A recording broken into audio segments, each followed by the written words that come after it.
Pero qué diferente es cuando, a pesar de los tiempos malos, estamos tomados de la mano del Señor, dependiendo de Él. Los tiempos se hacen llevaderos, los tiempos los miramos de otra manera, y lejos que esos tiempos nos destruyan, nos debiliten, nos dañen, esos tiempos nos fortalecen, ¿no? En medio de la tormenta, en medio de la prueba, somos fortalecidos cuando estamos cogidos de la mano del Señor y Él está en el asunto. Yo quiero invitaros a abrir vuestras Biblias en Éxodo capítulo 33, versículo 1. Moisés, como cualquiera de nosotros, pasó por diferentes tipos de tiempo, por diferentes momentos. Pero él se dio cuenta de algo en medio de los tiempos, que era necesario. Él ya había salido de Egipto y había visto la mano de Dios respaldándole. Ustedes han leído esa historia, ¿no? Conocen esa historia, ¿no? Moisés enfrentando a Faraón con las plagas, un superhombre. Dios estaba con él respaldándole, él con su vara allí, ¿no? Que representaba el poder de Dios, la autoridad de Dios, la extendía y se provocaban plagas, se provocaban milagros, había una confrontación espiritual, al punto que ellos salen en victoria. Cruzan el Mar Rojo en victoria. Va todo muy bien en victoria. Van caminando por el desierto y siguen las victorias, siguen avanzando en victoria. Habían confrontaciones, habían dificultades, pero su vida iba marchando sobre ruedas, no era tan complicado todo. El pueblo por ahí se ponía un poco rebelde, como siempre, ¿no? Contumaz, llevado a su idea, cabezas duras, queriendo volver a Egipto, queriendo volver al pasado. Pero ahí estaba Moisés llevando esto adelante. En Éxodo capítulo 33, Moisés tiene una conversación con Dios en medio de todo este proceso. Jehová dijo a Moisés: anda, sube de aquí tú y el pueblo que sacaste de la tierra de Egipto, a la tierra de la cual juré a Abraham, Isaac y Jacob, diciendo a tu descendencia la daré. Y yo enviaré delante de ti, ¿qué cosa? El ángel. Iba a enviar un ángel delante de él, ¿no? Y echaré fuera, le dice, ¿no? Al cananeo, al amorreo, al eteo, al fereceo, al heveo y al jebuseo. Qué bonitos nombres, ¿no? No se le ocurra a alguien ponerle alguno de estos nombres a sus hijos, ¿no? Nos enojamos. A la tierra que fluye leche y miel. Pero yo no subiré en medio de ti. Mira lo que dice aquí. Vete, enviaré mi ángel delante de ti, pero yo no subiré en medio de ti, porque eres pueblo ¿de qué? De dura cerviz. Hasta aquí Dios ya se había dado cuenta que el pueblo era de dura cerviz, ¿no? Era cabeza dura, cabezotas eran. Rebeldes, llevados a sus ideas. Daban un paso adelante, dos para atrás. Un día decían, Señor, te necesitamos. Al otro día no lo necesitaban. Cada uno iba a su aire. Y él dice, ¿saben qué más? Yo no voy a... Si en este viaje, en este trayecto, en este peregrinaje, yo no voy a ir en medio, ¿no?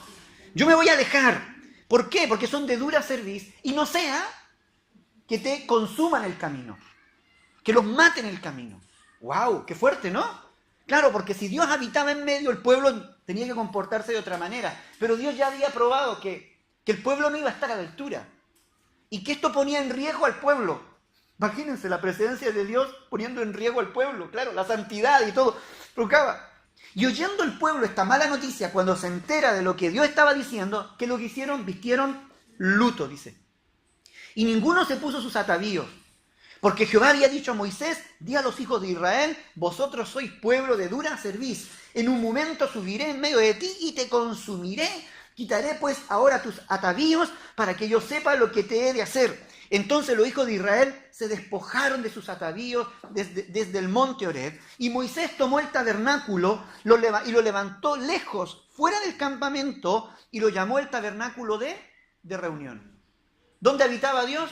En medio del pueblo. En medio de la ciudad, vamos a decir, ¿no? En medio de la congregación, ahí al medio estaba el tabernáculo donde Dios habitaba. Y Dios dice, no, yo no puedo seguir habitando al medio, porque si habito ahí al medio, lo más seguro es que los consuma a todos y mueran todos. Así que Moisés, lo que vas a hacer es coger mi tabernáculo y sacarme fuera de la ciudad. Cuando el pueblo lo escuchó, dice que se vistió de luto, les dio tristeza. Dijeron, ¡buah! Dios nos va a matar, estamos muertos, no está Dios en medio nuestro. Y Dios dice, a ver, quítense el luto, como quien dice, esto ya no sirve para nada, mi presencia igual se va para afuera, déjense de tonterías, quítense ese luto. ¿no? Es como cuando a veces nos arrepentimos y decimos, no, Dios dice, basta, esto ya, la conversación se acabó, yo me voy fuera, eso ya está determinado, ¿vale? Entonces dice que lo llamaron el tabernáculo de reunión. ¿Por qué? Porque el pueblo, ya Dios no habitaba al medio, el pueblo tenía que salir a reunirse con Dios afuera. Ya no era parte de ellos. Y cualquiera que buscaba a Jehová, dice, salía al tabernáculo de reunión que estaba fuera del campamento. Y sucedía que cuando salía Moisés al tabernáculo, todo el pueblo se levantaba y cada cual estaba en pie a la puerta de la tienda y miraba en pos de Moisés hasta que él entraba en el tabernáculo. Porque salía Moisés allá. Y cuando Moisés iba al tabernáculo, la gente salía a mirar, a ver cómo le iba a Moisés allá, afuera, en el tabernáculo, ¿no? Hasta que él entraba. Cuando Moisés entraba en el tabernáculo, dice que la columna de nube descendía y se ponía a la puerta del tabernáculo. Y Jehová hablaba con Moisés. Y viendo todo el pueblo, la columna de nube que estaba a la puerta del tabernáculo, se levantaba cada uno a la puerta de su tienda y adoraba. Mientras Moisés estaba ya en la presencia de Dios, fuera, recuerden siempre, fuera, ¿no? El pueblo cuando veía eso y veía que Dios estaba hablando con Moisés, el pueblo en la tienda iba y se postraban en tierra, como que acompañaban a la distancia, ¿no? Ese tiempo de adoración, ese tiempo de intimidad, lo acompañaban a Moisés allí y adoraban a Dios. Y hablaba, dice, y hablaba Jehová a Moisés, cara a cara, como habla cualquiera su compañero, y él y Moisés volvían al campamento, pero el joven Josué, hijo de Nun, su servidor, nunca se apartaba del medio del tabernáculo. Versículo 12. Y dijo Moisés a Jehová, mira, le dice, ¿no? Mira, tú me dices a mí, saca este pueblo, y tú no me has declarado a quién enviarás conmigo. Sin embargo, tú dices, yo te he conocido por tu nombre y has hallado también gracia en mis ojos. Ahora pues, le dice Moisés, si he hallado gracia en tus ojos, te ruego que me muestres ahora tu camino para que te conozca y halle gracia en tus ojos, y mira que esta gente es pueblo tuyo. Versículo 14, y él le dijo, mi presencia irá contigo, y te daré descanso. Y Moisés respondió, y esta frase es clave, si tu presencia no ha de ir conmigo, no nos saques de aquí. Llega un momento en la vida de Moisés, en los tiempos que él estaba viviendo, donde la presencia de Dios sale del campamento y comienza como a alejarse. ¿Qué es lo que piensa Moisés? Si las cosas continúan marchando mal, así como están marchando mal, Dios nos va a dejar tirados en el camino. Dios nos va a dejar tirados. No solamente se va a alejar un poquito, sino que lo más seguro es que ya lo perdamos para siempre. Señor, le dice, tú me metiste en esto. Tú me llamaste para que sacara a este pueblo y lo llevara por el desierto. Me has dicho que yo te he caído en gracia. Bueno, si yo te he caído en gracia, Señor, yo lo único que te pido es que tu presencia vaya con nosotros. Y si tu presencia no va con nosotros, no nos saques de aquí. Déjanos aquí, tal como estamos. O mándanos de vuelta. Pero no nos saques de aquí, no nos movemos. Señor, yo no me voy a mover si tu presencia no ha de ir conmigo, si tu presencia no ha de ir con nosotros. Dios le había prometido algo antes. ¿Se acuerdan lo que leímos en los primeros versículos? ¿Quién iba a enviar delante de ellos? Al ángel. Yo enviaré un ángel. Bueno, nosotros mandamos el ángel para Paraguay. Ángel.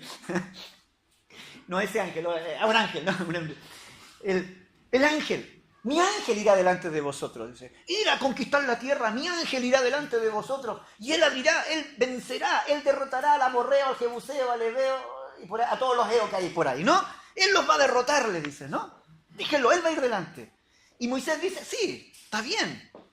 Tenía garantizada la victoria de todas las batallas con la presencia del ángel.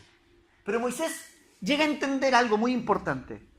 De que podía tener garantizadas las victorias, podía tener garantizada la providencia, podía tener garantizado el alimento, el vestuario, podía tener garantizadas muchas cosas, pero ninguna de esas cosas era tan valiosa como la presencia de Dios en medio de ellos.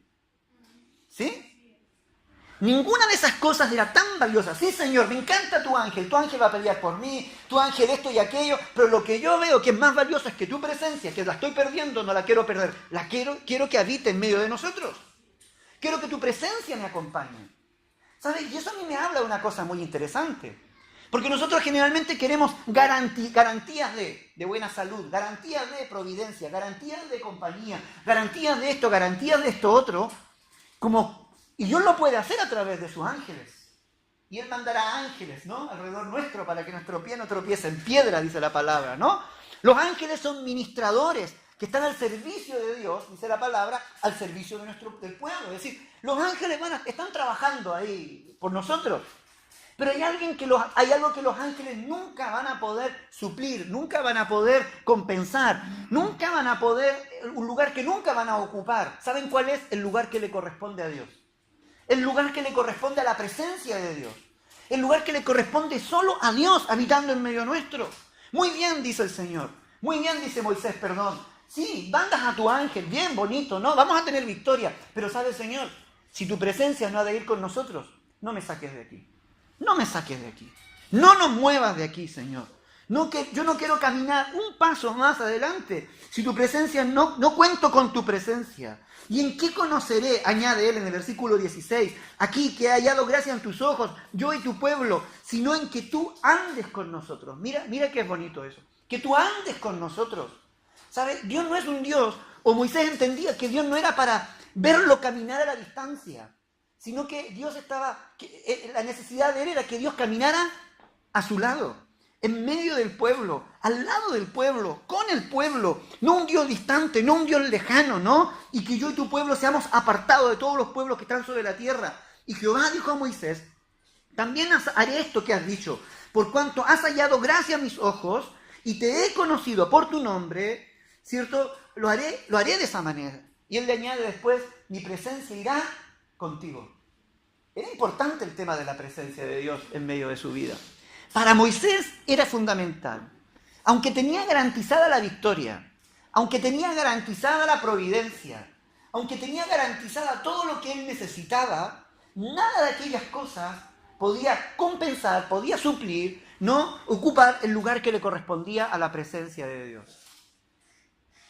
En Génesis capítulo 3, versículos 8 al 9, miren lo que ocurre. ¿Por qué para Moisés era importante la presencia de Dios? Y oyeron la voz de Jehová. ¿Les suena a ustedes este texto? Génesis capítulo 3, versículos 8 y 9. Ahí está hablando de un matrimonio. Adán y Eva, ¿no? Este ya lo conocen, ¿no? Dice que oyeron la voz de Jehová, Dios que se paseaba en el huerto al aire del día, y el hombre y su mujer, ¿qué es lo que hicieron? Se escondieron de su presencia, ¿no? De la presencia de Jehová, se escondieron allí entre los árboles del huerto. Mas Jehová, Dios, llamó al hombre y le dijo, ¿dónde estás tú? Lo buscó, ¿no? Ellos se escondieron de la presencia. Mire, Moisés está diciéndole, Señor, yo no doy ni un paso más si tu presencia no va conmigo. Adán y Eva, ¿qué es lo que hacen? Señor, que tu presencia, mantente lejito, no te acerques, no me busques, escondámonos, Adán, que viene Dios, que no nos vaya a encontrar. Estaban avergonzados, estaban asustados, sus ojos habían sido abiertos y por su condición espiritual no se sentían capacitados, aptos, en condiciones de la presencia de Dios, habían fallado. ¿Sabe por qué? Porque la presencia de Dios no es una cosa mística solamente, no es una cosa mística. Yo sé que todos nosotros a veces cantamos, amamos tu presencia, oh Dios. No hay un lugar más alto que estar a tus pies, ¿no? Que estar ahí en la presencia del Señor. A veces decimos, vengamos a la presencia de Dios, ¿no? Hay términos que usamos. Pero cuando hablamos de la presencia de Dios, la presencia de Dios nos habla, tiene varias connotaciones. Por un lado tiene la connotación de comunión. Cuando ellos se esconden de Dios, lo que habían perdido con Dios era la comunión. También era la comunicación con Dios. Era también lo que es la comunión, la comunicación, pero también habían perdido la armonía con Dios. Estaban totalmente en disonancia con lo que era Dios. No estaban en comunión, estaban alejados de Dios. Entonces por ellos se alejan de Dios, se esconden de la presencia, de estar en su presencia, porque saben que no están en coherencia, no están en la misma sintonía, ¿no? Con la presencia de Dios. Y ellos tienden a esconderse. Moisés diciendo, Señor, yo no me muevo de aquí si tú no vas conmigo. Y Adán y Eva dicen, ojalá que Dios no nos pille, que su presencia no nos encuentre. ¡Wow! Hay gente que se esconde de la presencia de Dios, que se aleja de la presencia de Dios, porque algo les provoca en su corazón. A veces les provoca esa vergüenza, como hablábamos hace un momento, esa incomodidad. ¡Wow! Sí, ¿por qué? O intentamos comunicarnos con Él de manera mucho más lejana. Entonces nos alejamos de la presencia de Dios. Mire, Génesis 4, 13 y 15. Génesis 4, 13 y 15. Por ahí Dios le pregunta a Caín, oye, ¿y tu hermano? ¿Qué pasa con tu hermano? A ver, ¿lo has visto? Y Caín, ¿qué es lo que le contesta? ¿Acaso yo soy guarda de tu hermano? Le dice, ¿no? ¿Soy guarda de mi hermano? Y Dios le dice, que la sangre de Abel está clamando desde la tierra por mí. Algo has hecho allí, ¿no? Y sabemos la historia. Caín había matado a su hermano Abel, lo había asesinado. Versículo 13 al 15.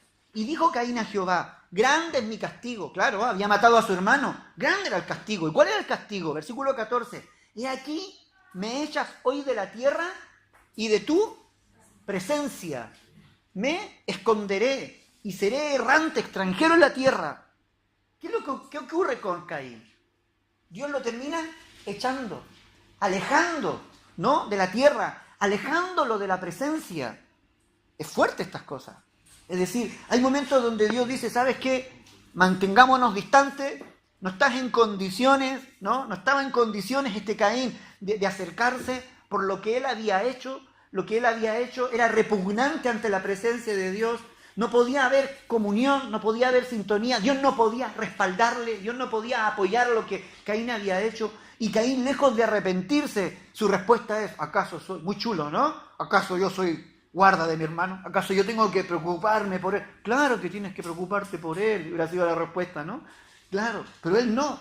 Entonces, ¿qué es lo que termina Dios? Diciéndole, no podemos habitar en un mismo lugar. No puedes estar en mi presencia. No podemos ocupar el mismo espacio. Porque habitar la presencia de Dios también es eso. Habitar un mismo espacio. Estar en un mismo lugar juntos. Génesis 28, 19 al 22. Génesis 28, del 19 al 22. Aquí es Jacob. Jacob tiene que salir huyendo.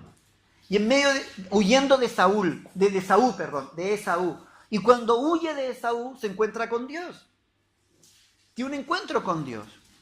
Y llamó el nombre de aquel lugar Betel, dice, ¿no? Aunque Luz era el nombre de la ciudad primero.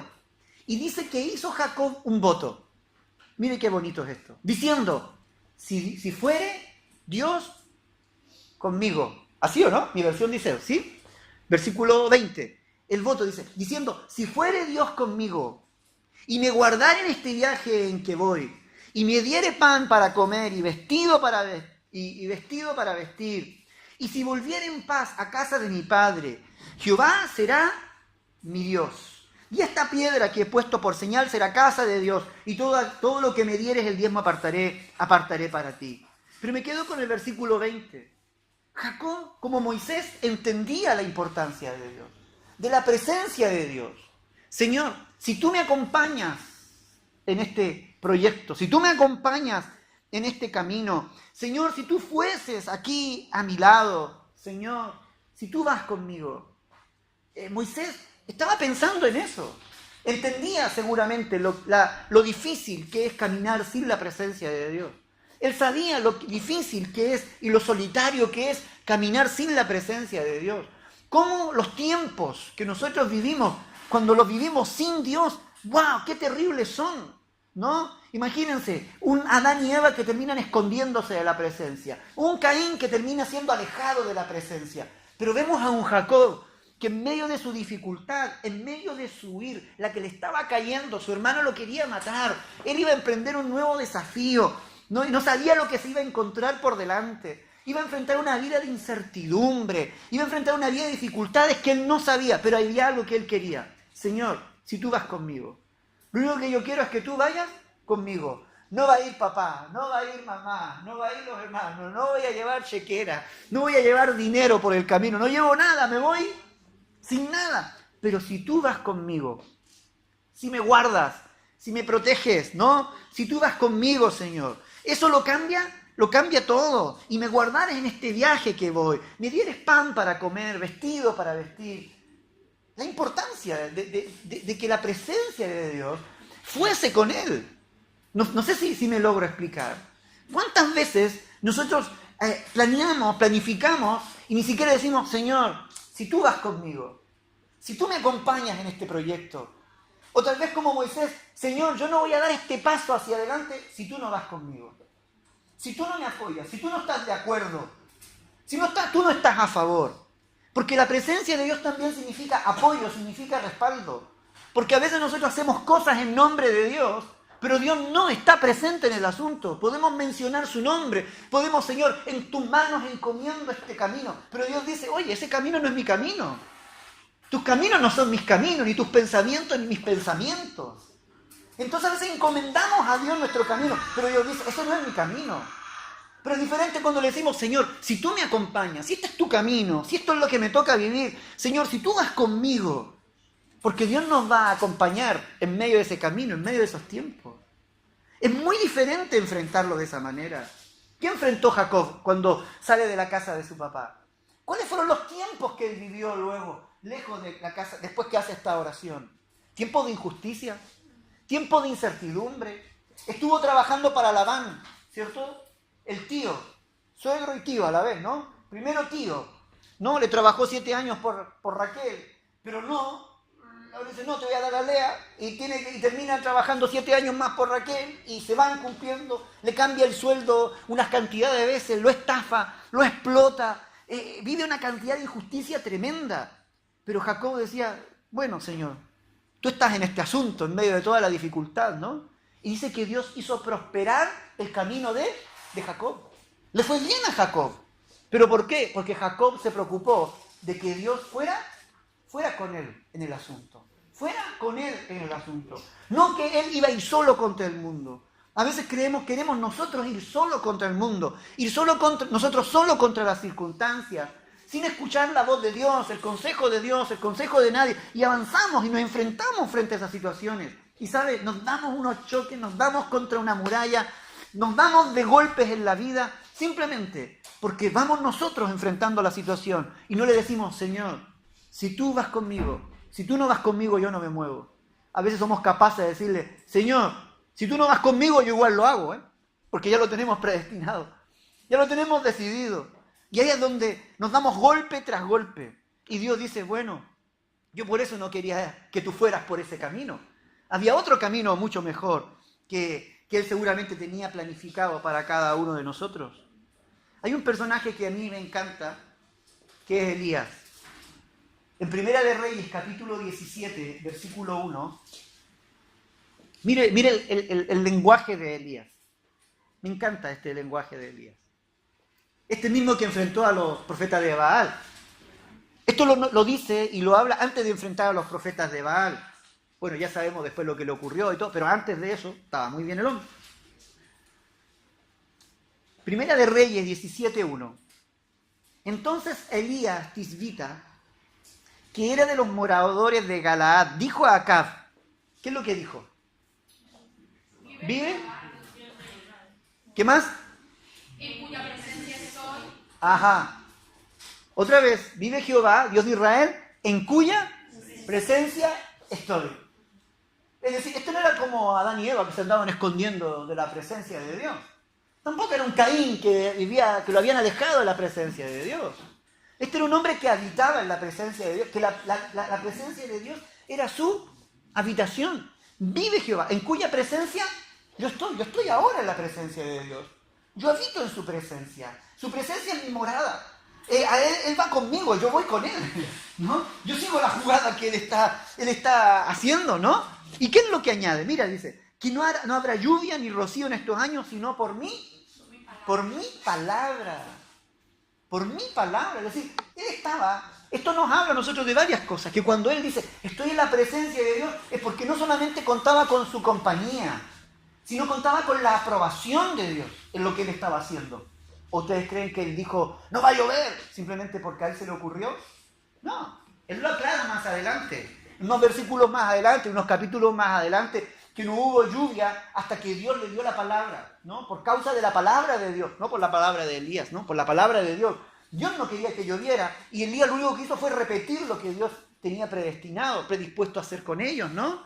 Ordenado para hacer. Pero me encanta esto. Un Elías que dice, vive Jehová, en cuya presencia estoy. ¡Wow!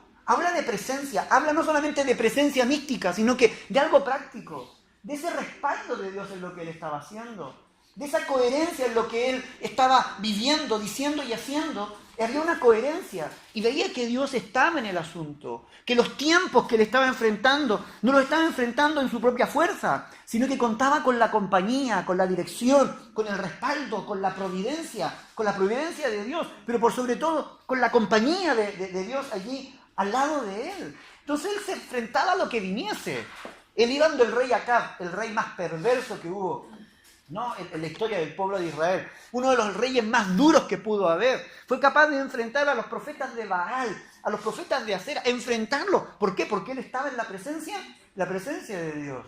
Y él sentía esa seguridad, sentía esa convicción, sentía esa certeza en su vida. No se intimidaba, no. Él sabía que jugaba a ganador. Sabía que le iba a ir bien. Sabía que estaba actuando de acuerdo a la perfecta voluntad de Dios y que estaba viviendo de acuerdo al perfecto tiempo de Dios para su vida. Entonces él iba de esa manera, ¿no? Y vivía, dice aquí, en cuya presencia, vive Jehová, en cuya presencia estoy. Dios está en medio de tus tiempos. Tú estás en medio de los tiempos al lado de Dios. Tú podrías ser como un Elías y decir, vive Dios, en cuya presencia yo habito, yo camino, yo me muevo, ¿no? Yo me muevo en su camino. Alguien me podrá decir, ya, pero es que la presencia de Dios lo llena toda la tierra. Nunca. Es que no está hablando de esa omnipresencia de Dios. Cuando aquí está hablando, no está hablando de la omnipresencia de Dios, porque Dios está en todo lugar.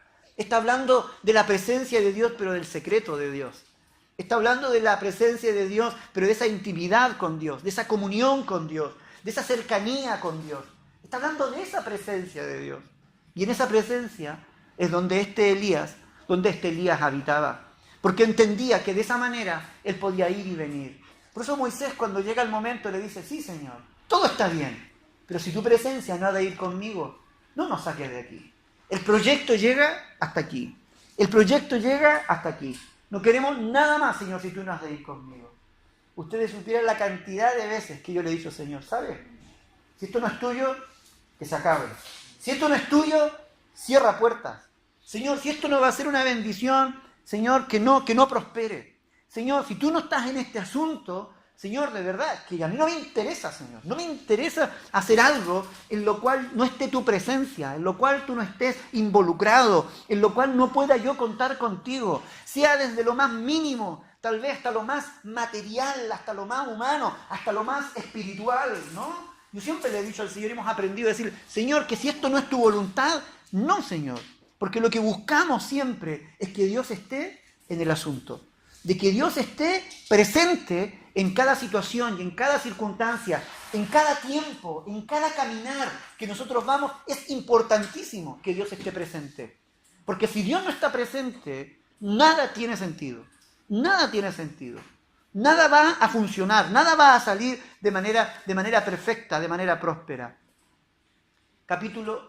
Hechos, capítulo 16. Perdón, Hechos capítulo 11 primero, por favor. El último, después ponlo. Hechos capítulo 11, versículo 20. Podría escoger un montón de textos de personas, de congregaciones que caminaban en la presencia de Dios. He escogido esta, que es la que más me gusta. Hechos capítulo 11, versículo 20. ¿Sí? Voy a leer hasta el 23, 24. Pero había entre ellos unos varones de Chipre y de Cirene, los cuales cuando entraron en Antioquía, hablaron también a los griegos, anunciando el evangelio del Señor. Y la mano del Señor estaba con ellos. Esto es presencia de Dios. ¿O no? ¿Cómo lo veis? ¿Sí o no? ¿Amén? ¿Sí? ¿Es así o no? La mano del Señor estaba con ellos. Ellos podían decir, vive Jehová, en cuya presencia estoy. Porque la mano del Señor estaba con ellos. Ellos, ojo, que estos varones eran personas que venían huyendo de una persecución. Inmigrantes huyendo de una persecución. Digámoslo así en términos nuestros, ¿no? Buscando refugio, buscando asilo. Pero en la medida que iban huyendo, estaban predicando la palabra, hablando con otros, y la mano del Señor... Porque cuando tú habitas en la presencia de Dios, todo el contexto en el que vivamos es secundario. ¿Sí? Es secundario. Porque la mano de Dios está con nosotros, independiente del contexto en el que nosotros podamos estar viviendo.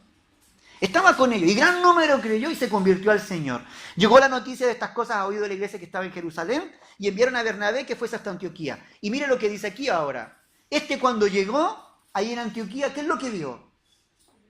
Vio la gracia de Dios. Se regocijó y exhortó a todos a que con propósito de corazón permaneciesen fieles al Señor. ¿Qué encontró en la iglesia? ¿La presencia? Esta iglesia podría decir, vive Jehová, en cuya presencia estoy. Señor, podemos hacer cualquier cosa, pero si tu presencia no va conmigo, déjanos hasta aquí. ¿Sabe por qué? Porque lo que marca la diferencia de la vida y la muerte es la presencia de Dios. Lo que marca una vida de bendición o maldición es la presencia de Dios. Lo que marca la diferencia entre la libertad y la esclavitud es la presencia de Dios. Lo que marca la diferencia entre estar en comunión con Dios o no es su presencia. Eso es lo que marca la diferencia. En que tu vida prospere y te vaya bien está la presencia de Dios. Si la presencia de Dios no está en la ecuación, olvídate, no va a funcionar. Y eso se nota. Dice que aquí, cuando llega Bernabé a la iglesia, dice, ¿qué es lo que vio? Dice que vio la gracia de Dios. Se notó la gracia. La gracia de Dios se ve. Diga, ¿qué se ve? ¿Se ve? ¿Se nota? ¿Se nota la gracia de Dios en alguien? ¿O no? ¿Sí? Cuando alguien tiene gracia de Dios, se nota. Se le nota en la mirada, se le nota en el hablar, se le nota en el roce, en el tacto, ¿no? ¡Guau! Y cuando alguien no tiene nada de Dios, también se le nota. ¿O no? No tiene nada de Dios, dice uno. No tiene nada de Dios, ¿no? ¿Qué carácter tiene? ¿Cómo habla? Míralo. No estás hablando, no tienes nada de Dios. O te estás quedando sin Dios, te estás secando. Se nota. Bernabé lo percibió, lo vio en el ambiente. Se nota, aquí hay algo de Dios, dijo. Me gusta. Yo me quiero quedar aquí, dijo Bernabé. Y se quedó allí de pastor unos años, ¿eh? Y se quedó a pastorear allí porque, aquí, a ver, entre nosotros, ¿a qué pastor no le gustaría estar en un lugar donde está la presencia de Dios, no? Una iglesia que tiene presencia de Dios. ¡Guau! ¿Saben por qué? Porque es fácil pastorear. Y donde no hay presencia de Dios, ¡guau! ¡Qué difícil es pastorear! No, casi imposible pastorear. Es mejor salir corriendo, de verdad. Pero donde está la presencia de Dios, da gusto pastorear. Porque las ovejas están en un mismo sentir. Entonces aquí yo veo personas que van huyendo con la presencia, pero tienen la presencia de Dios y la mano de Dios va con ellos. Veo una congregación en cual la presencia de Dios está y la mano de Dios está como ellos. Y se nota y se percibe. Mire, otro ejemplo, y con este ya voy cerrando. Hechos capítulo 16, versículos 16 al 18. Hechos capítulo 16, versículos 16 al 18. ¿Bien? Podéis subrayar la Biblia, podéis escribir, a los que les gusta eso se puede, ¿eh? O tomar apuntes. Mire lo que ocurre. Aquí están en Éfeso. Pablo ya había tenido su primer fruto. La hermana Lidia se había convertido, se había bautizado con su casa, con toda su casa. No que la casa la hayan metido al agua, ¿no? Sino que la familia se había convertido. Y había... Porque algunos dicen, ¡ay, metieron la casa! No. Sino que la familia también conoció al Señor. Y estaban en todo este mover cuando de pronto ellos van por la calle a la iglesia para orar, porque eso es lo que dice, aconteció que mientras íbamos a la oración, iban a orar allí, nos salió al encuentro una muchacha que tenía espíritu de adivinación. Adivinen qué espíritu tenía. No, espíritu de adivinación, ¿no? La cual daba gran ganancia a sus amos adivinando. Adivinaron, ¿eh? Esta, siguiendo a Pablo y a nosotros, daba voces diciendo, ¿qué es lo que decía? Estos hombres son siervos del Dios Altísimo, quienes os anuncian el camino de salvación.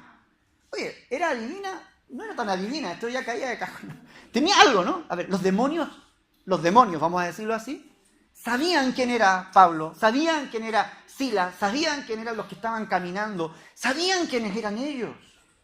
¿Por qué? Porque donde está la presencia de Dios, se nota, se sabe que hay presencia. Esto es presencia de Dios. Ellos no andaban diciendo, miradme porque yo tengo la presencia de Dios, venir porque yo tengo la doble unción, la triple unción, la cuarta unción. Vengan para acá porque yo oro y la gente se cae. Vengan para acá porque ocurre. No, ellos no decían nada. Ellos iban caminando a orar la vida. Como cualquiera se levanta a orar en la mañana y ¡boom! El ambiente espiritual cambia, se transforma, se conmueve, se empieza a preocupar el espíritu de adivinación.